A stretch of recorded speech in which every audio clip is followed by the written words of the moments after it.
Welcome, everyone.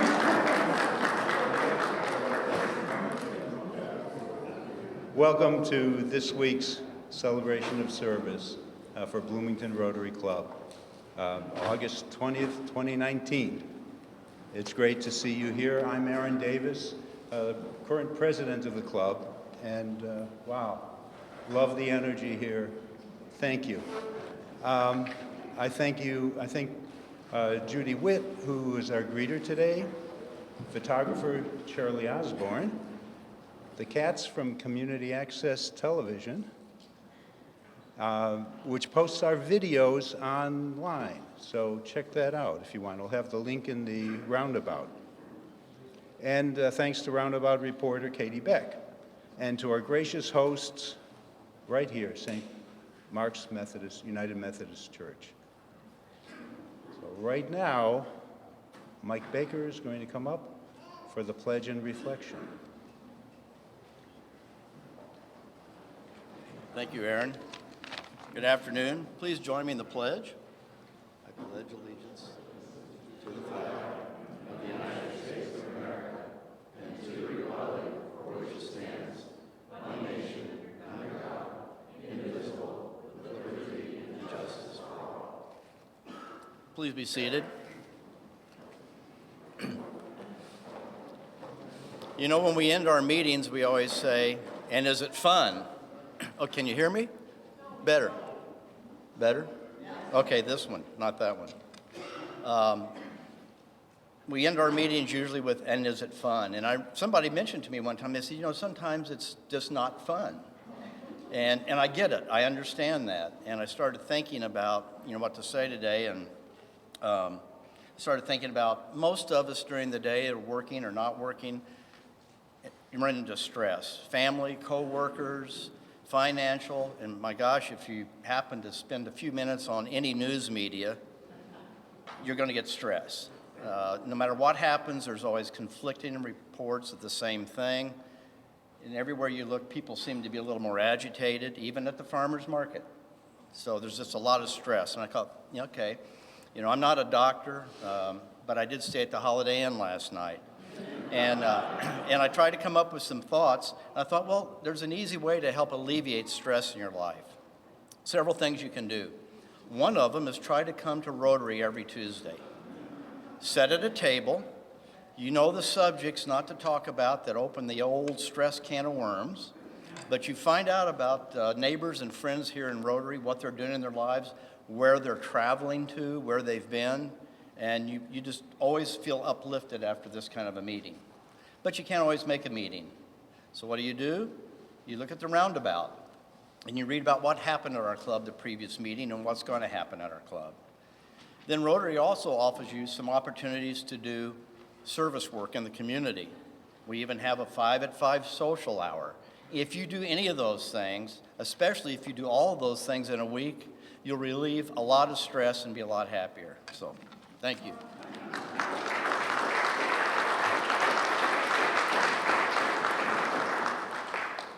And now Michael Chermis will present the guests. All right, thank you, Aaron. As I call your name, if you would rise so we can recognize you. We have a lot of guests, so I'm going to move through it quickly, though. Would Tim Fort, a guest of Aaron Davis, an IU professor. Gabe Coleman, a guest of Sarah Lofthouse.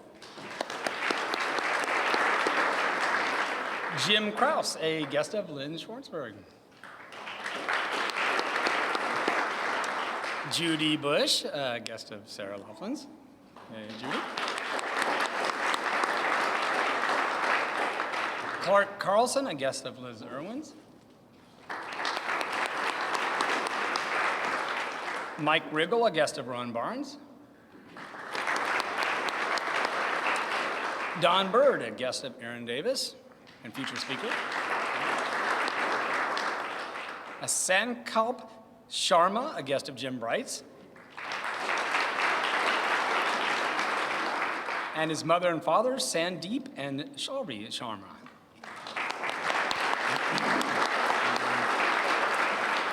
And then Kevin Hopper Kutstrom, a guest of Trent Deckards. And could Susie Graham stand up and recognize one last guest?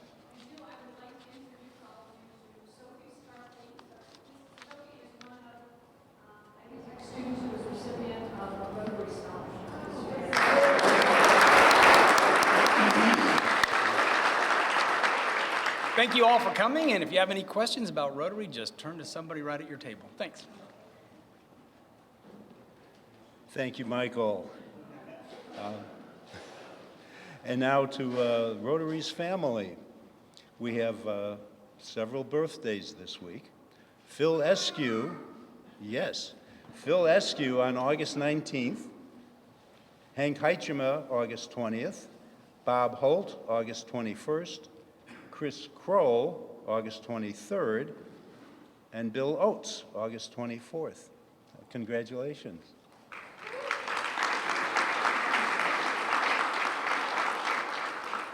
And then we're celebrating Susie Graham's sixth anniversary with the club.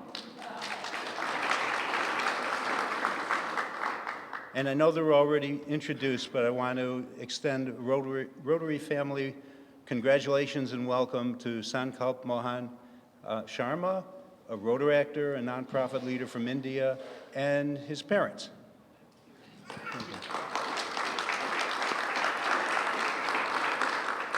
And I also want to acknowledge that August 15th was the 73rd anniversary of India's independence from Great Britain. We celebrate with you.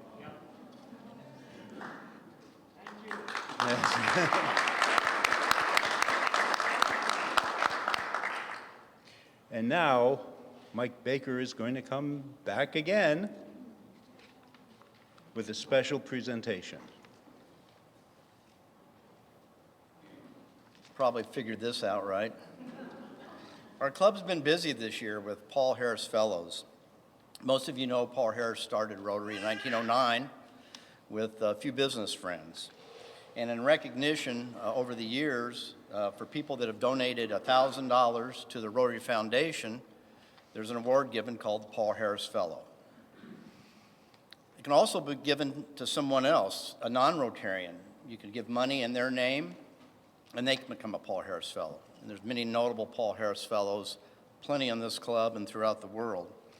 The foundation uses that money to support causes all over the world: women's health, child care, sanitation, water, which is close to our hearts this year. So there's a lot of good that comes from that. Often Rotarians make contributions in others' names for something they've done for the community or something they've done in their lives that exemplify our service above self. Today, we recognize Lauren Snyder. Lauren, please come up.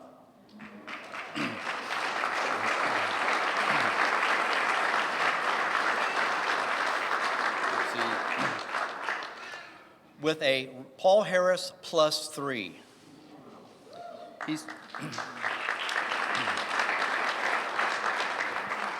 His continual support of the foundation and our club are great examples of his service above self. I know if it was up to him, we'd be presenting him a pair of designer socks. But today, you'll have to settle for this pen. Would you please rise and join me and welcome our new Paul Harris 3. Thanks. We got a couple years to do it. This is the hard part.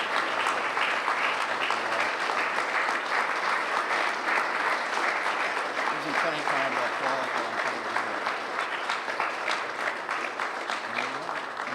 Appreciate it. Okay, get.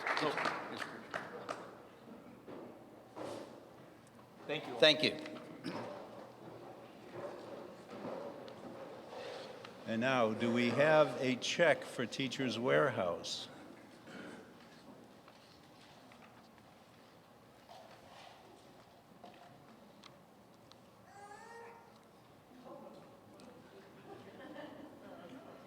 Do we have a check?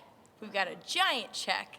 Could I have the Teachers Warehouse representatives that are here today come up, please? We'd love to honor you, including our littlest Rotarian. Let's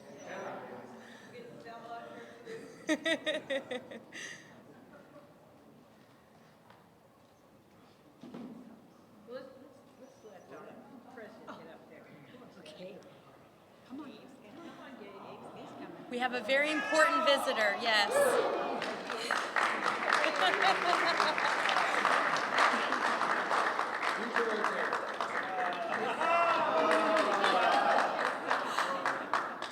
Well, I don't know how I'm going to follow that, but on behalf of the Race for Literacy, which we do every year in honor of Teachers Warehouse, we would like to present the Teachers Warehouse with a check for $5,500.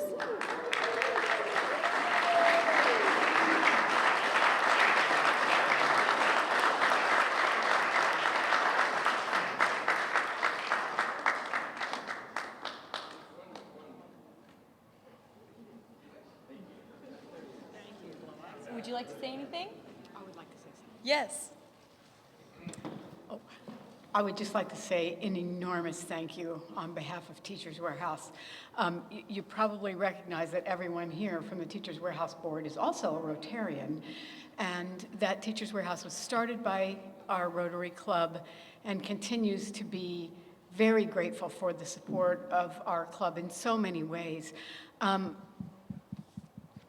Of course, that'll pay our rent. That check will pay our rent. The supply drive, the actual final total number, so many of you were volunteered at the supply drive, or maybe you visited one of those stores and bought groceries and bought a box of crayons on that day. The final total number is $12,866.72.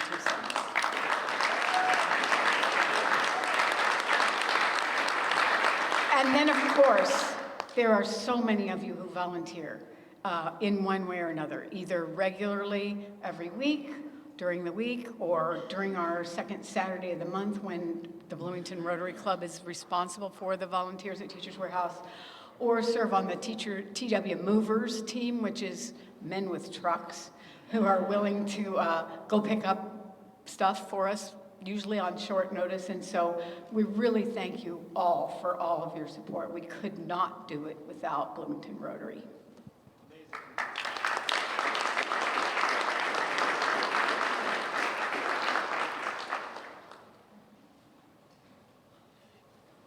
All right. So now with the Rotary Action updates for the week, some of these items I'm just going to mention briefly because there are so many of them, but be sure to check this week's roundabout for details or email me with any questions, or Natalie or the appropriate committee. Bedford Rotary's Centennial is this Sunday, August 25th. There's a sheet explaining the details and enticing you to make the trip down to Bedford right on your table. So if you have any questions, 30 Bloomington Rotarians, 30 of us, back in the day, went down to Bedford to start that club. So if we could have a whole bunch of us coming down there, it would be really wonderful. How many of you think you might be going? Excellent, okay. And Sarah may have room for a rider or two. So check with her if you want to ride. Okay. Next, co-chairs are being sought for the Community Services Committee to become chair next year, and you can see the incredible good that is done by that committee, and our membership committee. So let me know. Give me an email if you think you might be interested. Rotary Leadership Institute, more on that in the roundabout. John Germ, Rotary and Polio. Again, I'm going to have to go through that. Check the roundabout. Rotary Directory, if you don't have one yet, see our maitre d', Natalie Blaze. Special thanks to Natalie for arranging the meals last week and this week's. Oh, creativity. Yes.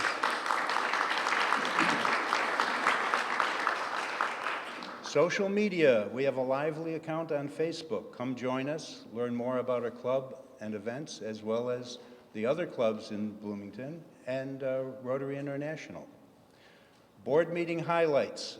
Again, check the roundabout, but I did want to mention that the board has worked hard and evaluated and consulted and we've come to the conclusion that the price increase at Indiana Memorial Union is fair, and we'll just sort of absorb it. So there is a price increase coming October 1st, but we've got a great deal at the IMU, and we're sticking with it.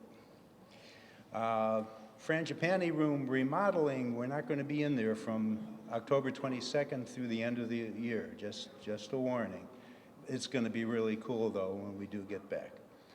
Civic Champs, we're going to be starting a cooperative program with a local startup, Civic Champs, to develop a tracking system for service projects. So more on that again in the roundabout. It'll be spearheaded by Ashley Sullivan with assistance by Lauren Snyder. Wonder Lab's new Science Sprouts exhibit with some funding from our club will open October 5th. More information coming soon. Our latest 505 gathering this past August 15th was a big success. If you have any ideas for other locations, especially family-friendly options, give me an email, or Joy or Jean.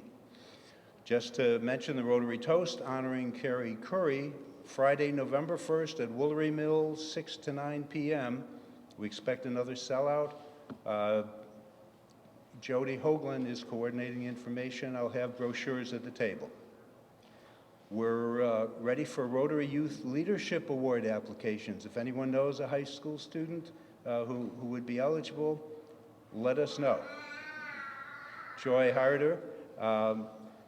And then the Community Services Committee is meeting today right after this meeting. Happy Dollars. Susie's here. Yes. Tim Jessen.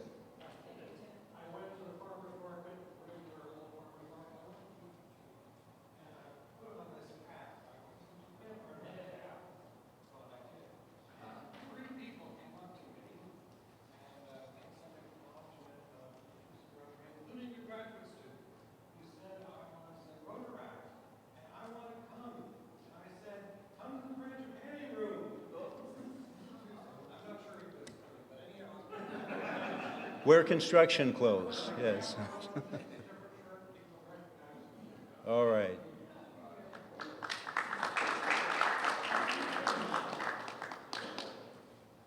We got Steve.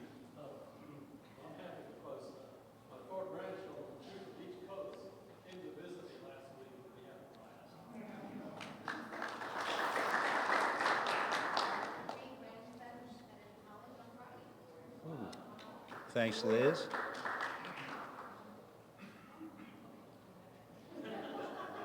And behind you, Susie.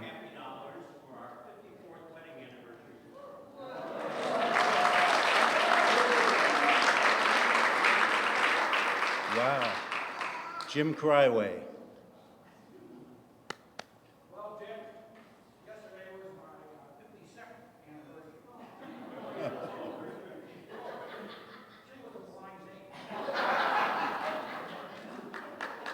Okay, just a few more. Jim Sims.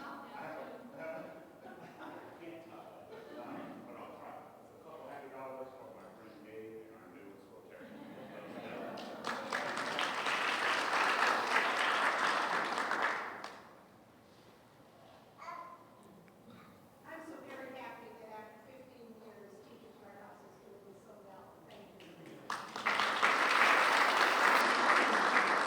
Okay, just two more, please. Oh. 1979 marks the 40th anniversary of my graduating from Illinois State, and I'm giving money today in honor of our speaker, who's also from that school. Sandeep Sharma. Yes, please. I'm Sandeep, and Chavi joins me for Santa being here in Indiana, and he's going to add value with Rotary in Indiana. Luncheon, thank you. I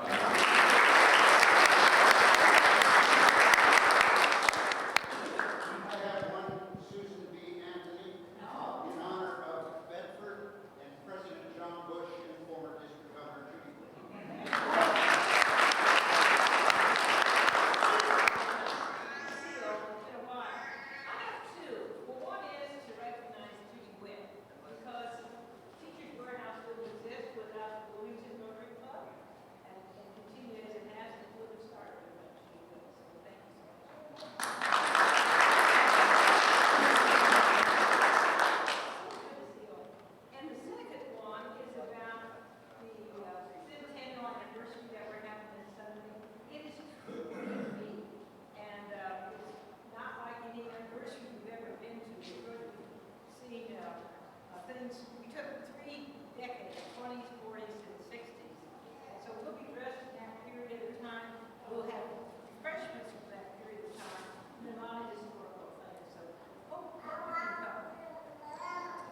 Thank you. And as always, all of the funds are going to Teachers Warehouse.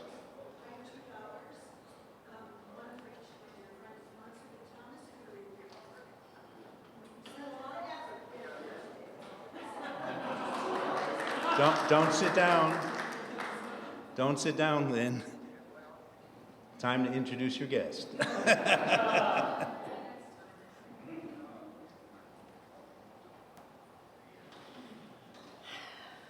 Well, it's interesting when you have to introduce a friend and you're overwhelmed by how much information there is available about her.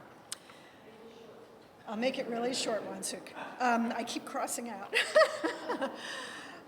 Artist Wansuk Kim is renowned for her authentic, exuberant narratives in painting, prints, drawings, sculpture, multimedia, and installations, which have been shown in museums and galleries around the world. Her engaging contemporary works result from her lifetime experiences in both Korea and the United States. Wansuk was born in Korea in 1953 and began drawing at a young age. She studied Western traditions of art in high school and college in Korea and arrived in the United States in 1972 to begin her Bachelor of Fine Arts degree at Illinois State. She studied at Illinois State and received both her Bachelor of Arts and a Master of Fine Arts and a Master of Arts. And in 2010 was inducted into the College of Fine Arts Hall of Fame at Illinois State. She delivered a commencement address at the College of Fine Arts in 2014, and in 2015 she established the Wansuk Kim Scholarship Endowment at Illinois State. And this September a major announcement will be made about the college as well. On Founders Day in 2019, Kim was again recognized for her contributions to the art world when she received an honorary doctorate of arts from Illinois State. Wansuk uses drawing, painting, and sculpture to communicate the beauty in everyday life. Her work has been featured in 64 solo exhibitions around the world, including New York, San Francisco, Chicago, Bologna, Tokyo, Paris. Public collections include the Museum of Modern Art in New York, the Brooklyn Museum, University Gallery at Illinois State, the National Museum of Women in the Arts in Washington, D.C., and so many others around the world, including the Vatican Collection in Vatican City. She was named Artist of the Year by the United Nations in 1995. Wansuk resides and works in New York and Bloomington with her husband, Thomas Clement, and I am delighted to introduce my dear friend and fellow Scrabble player, Wansuk Kim.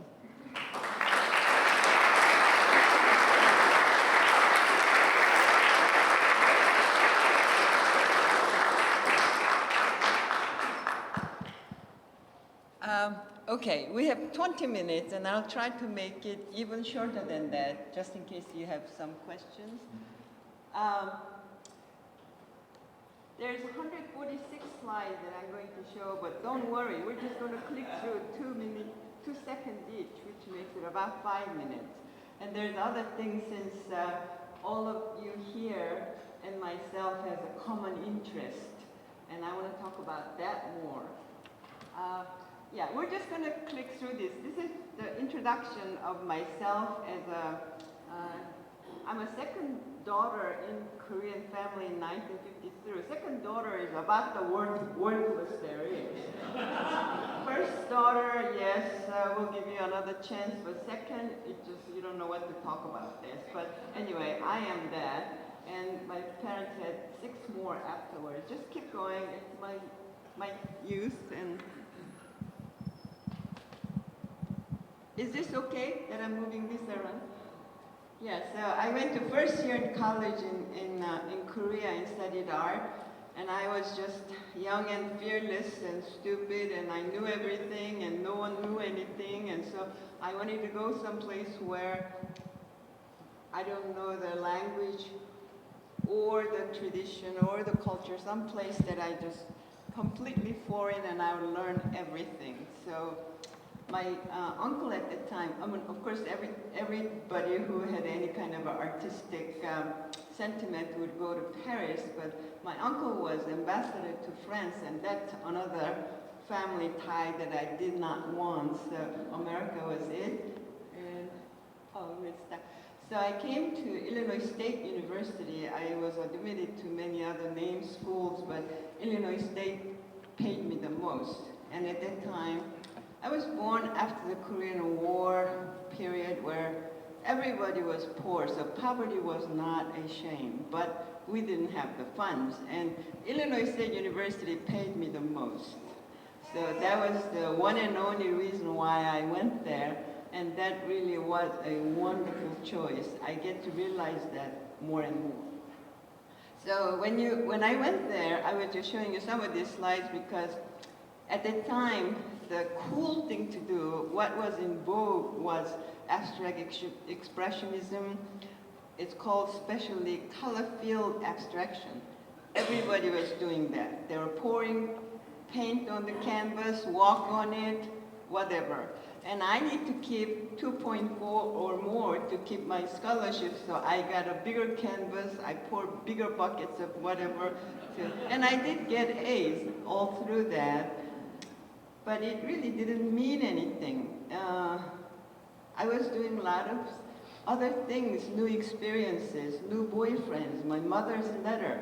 These are the things that make impressions in my life that I don't know how I can connect to these things. So, but there is this one very pivotal, important character, Harold Boyd, professor, and he said, why do you do this when you can draw this? When I showed him my diary and my other drawings, and he said, don't worry about that, just make this into your artwork.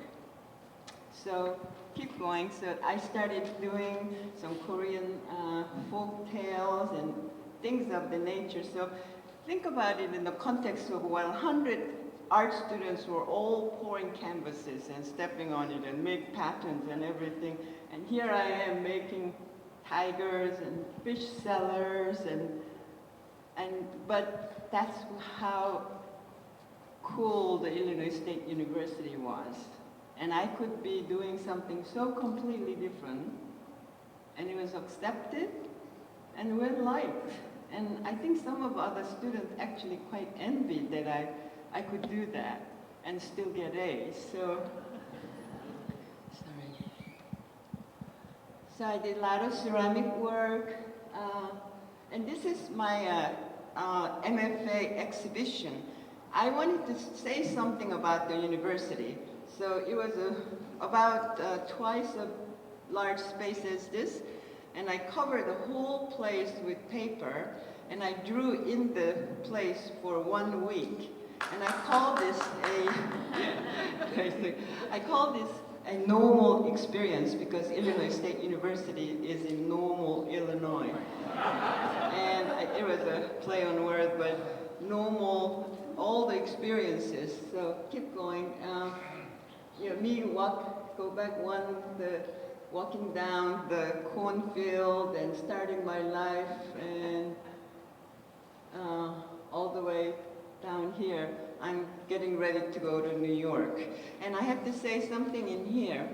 In 1976, 77, and I was graduating, and I had no idea what I can do with my life. A lot of people suggested that I should get at least a teacher's certificate of some kind so you can fall back in case painter didn't work out. And I did try, but I just am not made to be a teacher. I just don't have the kind of patience that is absolutely necessary. And so I applied for a lot of grants and scholarships and fellowships, and I received 2. And one of them is Elizabeth Stein Award, and it was given to graduating MFA students, $500, which was a huge amount of money at the time that I wasn't even sure where I can start spending this kind of money.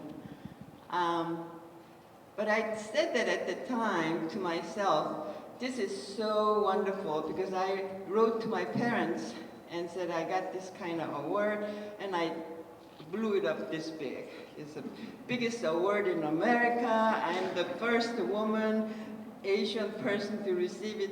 All that because they asked me to come back and be married and be real. And they already picked out a person, and I didn't know how to avoid this big wheel of fate that is coming to me that I wanted to avoid. And Elizabeth Stein Award came so timely that it was such a big award and honor. For me to be married right now, it would be a horrible thing to national disaster to Korea. And so my parents bought that. And with that $500, I went to New York City and pursued my career. And at the time, I said to myself, it was like you say or I say, if I go to the moon, it was that kind of thing. But I said, one of these days, I'm going to do that to somebody. I'm going to make that possible for somebody to exaggerate, to be boosted by life-changing moments. I want to be that. And it came 2014, and I had an exhibition and I had a sold-out experience, and I wanted to do something special. So I wanted to do that, but I didn't have quite enough money. And my dear husband, who's my best friend and supporter, I asked him to put another zero there, and he did. So we made a first endowment, and that was a cool moment. This is the book that Illinois State University published when I gave an exhibition there. So yeah, you can just keep. I just wanted to tell you what kind of work that I'm doing. Most of my work is based on, as Lynn said, about my life experience, like this, who I met today, what poem I read, what I dreamed the night before, what I heard from my friend, interesting, inspiring books. These are all the basis for my work. And they're back. Go back one. I adopted 2 half-Korean children. My husband, Thomas Clement, is half Korean and half whatever the other half is. How many of you were here, heard him speaking a while ago? Oh, not too many. He is actually a much more interesting speaker, but we'll get to that one later. So I became an instant mother, and motherhood was wonderful and terrible, as a lot of you can share, but it is about the best thing I ever done so far in my life. And so, keep going. So, lots of laundry, very tense situation. This is a house with the wind blowing in 3 different directions. Quiet winter night. See, all these are domestic scenes. I'll go back to that. So a lot of stories come from a Bible story about the camel, and I wanted to make it possible to have lots of money and go through the gate. And so this is possible in the shadow. So I made it. Being a painter, I have to say, it's about the best job in the world. I have fun every day, all day long. I show off like this.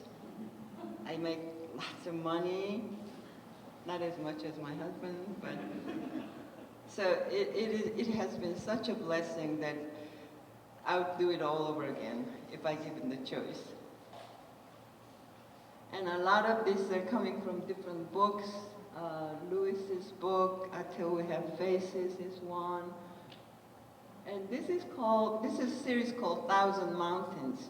And there's a Korean poet who said that he was afraid, he died several years ago, but he was afraid of losing memory. So he said that he was going to remember names of 1,000 mountains. And I said, that's a great idea, and I'm going to paint 1,000 mountains.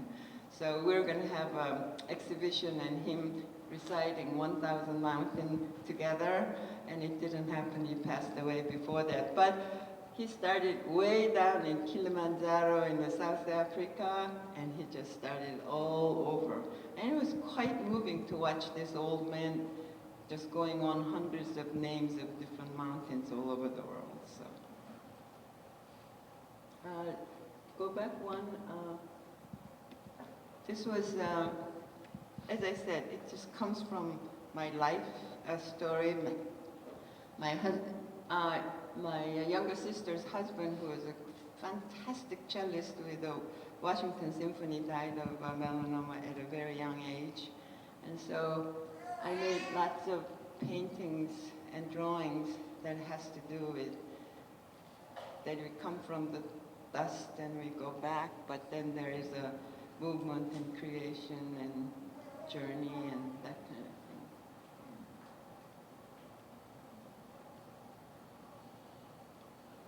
thing. And this is when I met Thomas, and life changed very much. For those 3 or 4 of you know, but Thomas is a Korean War orphan that he was abandoned, and he came to U.S. when he was somewhere around 4 or 5 or 6. He doesn't know his birthday. And he was orphan child fending for himself, and he was adopted as a sort of a first shipment of adopted kids from Korean War.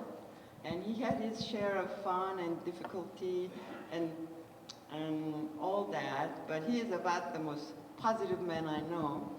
And he is a medical device inventor. He has about 60-some patents to his name. Successful company that he just sold, and he is continuing inventing. He has to kind of stay away from medical for another 3 years, but that's...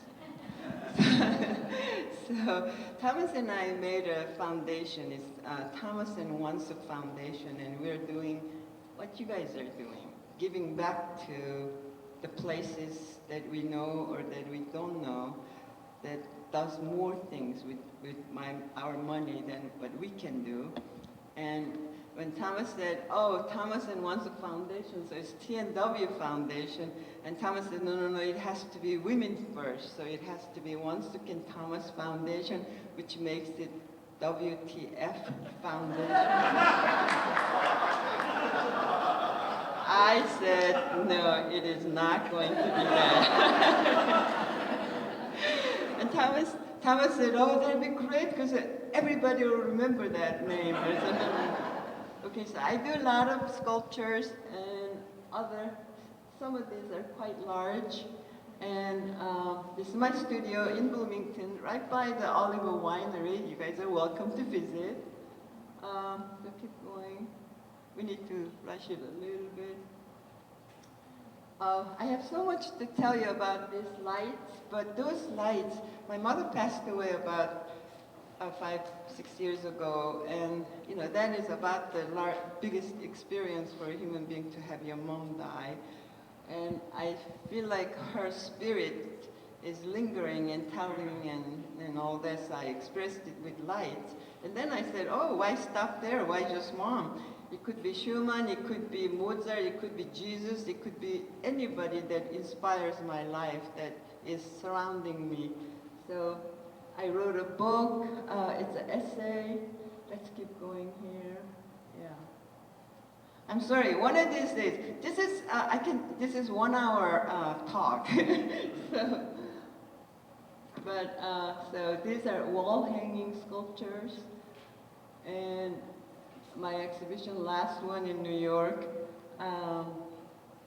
Okay, let's just go slow here. So as Lynn said that I received a doctorate degree, I was not that good at school, so me getting a doctorate is quite silly, but I gratefully accept it.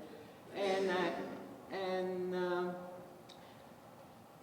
this is a signing, and I checked it with Jean. So Thomas and I are going to name Illinois State University College of Fine Art as Wansuk Kim, right here, Wansuk Kim College of Fine Art.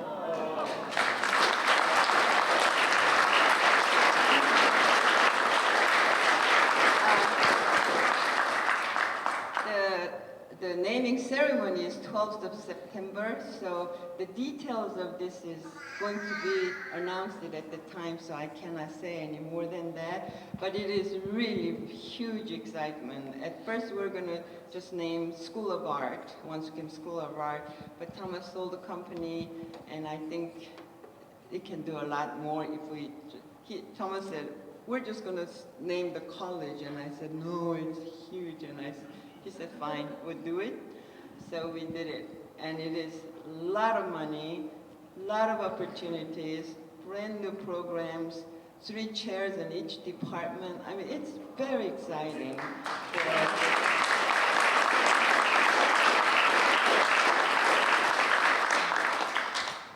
So I made that sign that you saw, there are 15 of them going strewn all over the campus.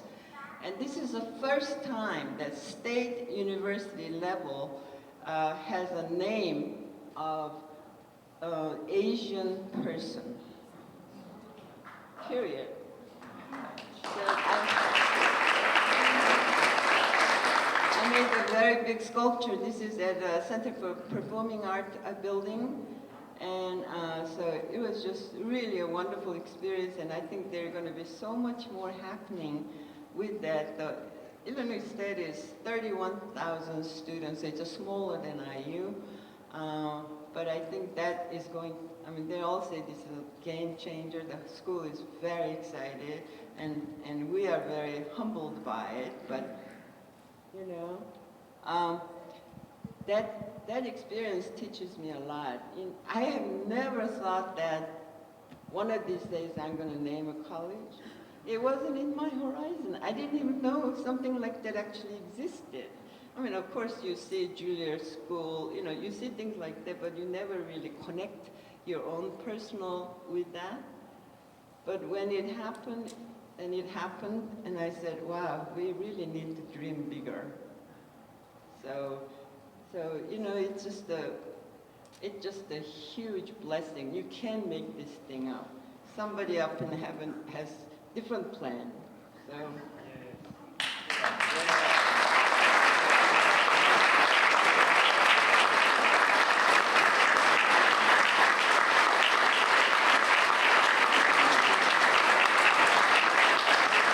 know, I did prepare for this talk, and we're going to be a little bit more elegant than this. I was all ready, but our flight was canceled, and we missed the flight, so we flew in the first thing from Miami this morning. So we came directly from airport, and so this is what it is. Thank you so much. Thank you. Thank you. Yeah, no question, no time for Wonderful. QA. A couple of questions? Yes. What brought you to Bloomington? My husband, he had a company in Bloomfield that manufactured some of his devices. Very successful, great company. Anyone else? Just a couple? This is a great town to be in. We have a place in New York, so we go back and forth. And I love Bloomington.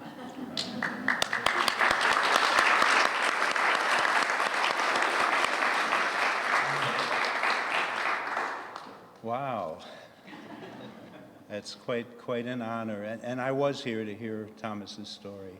I think more of us probably recognize that. How many remember it now?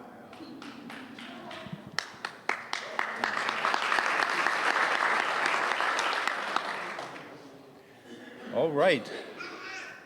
Yes. The wrap-up. Next week will be at the IMU in the Frangipani Room on Tuesday, August 27th, to hear J.T. Waring, Rotary's emissary to Myanmar, speak about our club's project and the larger project, changing the lives of many people for the better there. Next week's greeter will be Gil Souza, Pledge and Reflection with David Koop, and introducing guests will be Steve Engel. Roundabout reporter will be, well, just right out of the pool, Glenda Murray. My father, who is 92, and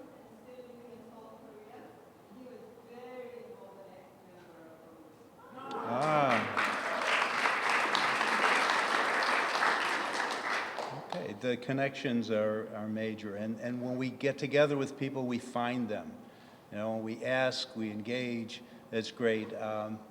Don Bird is a Paul Harris Fellow. So, thought of the week. Here's a little time travel.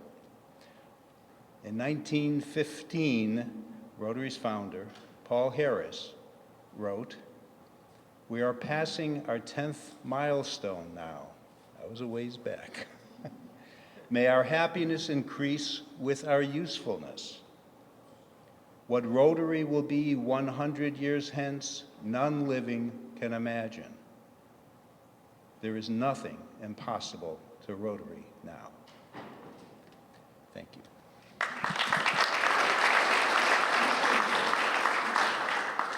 Please stand and recite the four-way test. Of the things we think, say, or do, first is the truth. Second, is it fair to all concerned? Third, would be better friendships. Fourth, would be beneficial to all concerned. And fifth, is it fun? Thank you. Thank you.